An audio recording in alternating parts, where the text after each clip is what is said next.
Ici Lydia Dallaire pour la cerise.ca. J'ai rencontré l'humoriste, le comédien, le musicien, l'homme, l'humain, Laurent Paquin.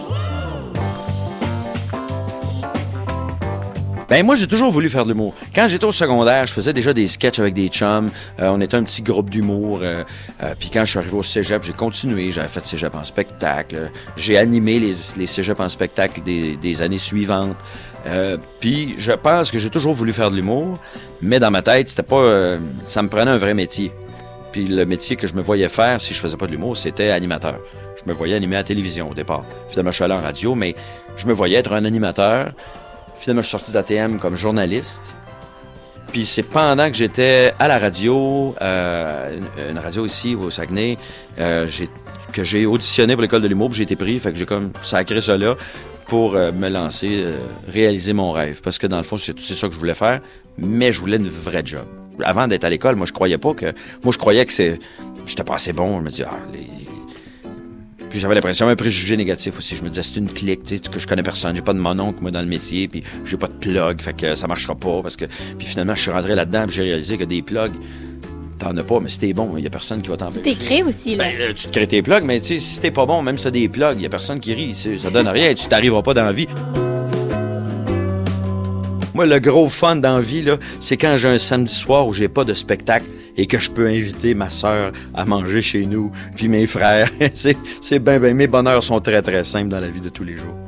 Donc, les valeurs familiales, c'est très, très important pour toi? Oui, très important. J'essaie d'inculquer ça aussi à mon fils, que la famille, c'est ça qui est le plus important, que dans la vie, le travail, ça passe, des fois, les amours passent aussi, mais la famille reste toujours. Puis je le dis souvent, je sais pas s'il comprend tout ce que je veux dire, parce qu'il y a juste 8 ans, mais ça fait des années que j'ai dit ça, c'est que nous, on est chanceux parce qu'on est une famille, puis que la famille, c'est les plus importants, puis... Un spectacle? Ah ben là, en France, probablement. Ah oui, ben parce que si Où est la France? Ben oui, il faut que je la trouve. Elle est là, la France. Elle est là, pour la caméra 1, caméra 2. Caméra 1, caméra 2. On a la France ici. Probablement la France parce que c'est le... Ben parce que d'abord, ils parlent français, fait que ça va être plus facile pour moi. C'est le fait que j'arrive là-bas et que je suis pas connu. Fait que quand je monte sur scène puis que je fais rire les gens, je sais que les gens rient. Pas parce qu'ils me connaissent, puis qu'ils m'aiment déjà, ils me connaissent pas. Ouais, c'est ça. Non, mais tu sais, au Québec, quand les gens t'aiment déjà, tu pars avec un certain capital de sympathie, puis c'est le fun, tu sais, évidemment. Fait que des fois, les gens, ils arrivent, toi, t'arrives et les gens t'aiment déjà. En France, ils te connaissent pas. Fait qu'ils en ont rien à foutre de t'es qui. Il faut que tu sois bon. Point final. Puis quand ça marche, t'as l'impression d'avoir accompli quelque chose de plus difficile. Tu pars de zéro là-bas. Là. Tu sais, je suis un total inconnu là-bas. J'ai fait des petites affaires. Alors, quand les gens rient, puis que la réaction est forte, puis j'avais fait un show d'1 heure dans un festival, puis j'avais eu... là-bas, ils font beaucoup de rappels, mais j'avais eu 4 rappels. Tu sais, pour te donner une idée, écoute, ça avait été une soirée de rêve pour moi. Fait que si un jour, ça pouvait marcher en France, c'est probablement le pays, là, le pays que je choisirais. J'ai l'impression que je suis un meilleur comédien à cause de l'impro. En impro, tu joues de tout.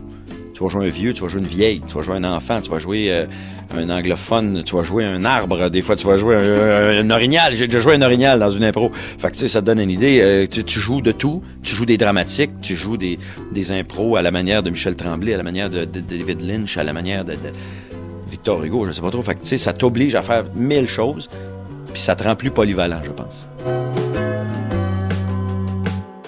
Ben, tu vois, j'aime beaucoup les talk shows à l'américaine.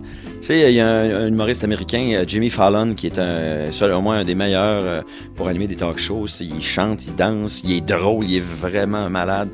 Tout comme toi. Beau bonhomme, exactement, tout comme moi. Et puis, mais c'est le genre de talk show où tu t'amuses, mais tu peux faire des vraies entrevues pareil, mais où ça déconne un peu. Un peu ce qu'Éric Salvaille fait, tu vois, la job qu'Éric fait, c'est une job que j'aimerais faire, tu sais. Je le ferais différemment, c'est sûr, mais parce que j'ai un style qui est pas le même, mais ce genre d'affaires-là. Mais sinon, un rôle principal dans une sitcom, j'aimerais bien ça. Ben, merci beaucoup. Merci à toi.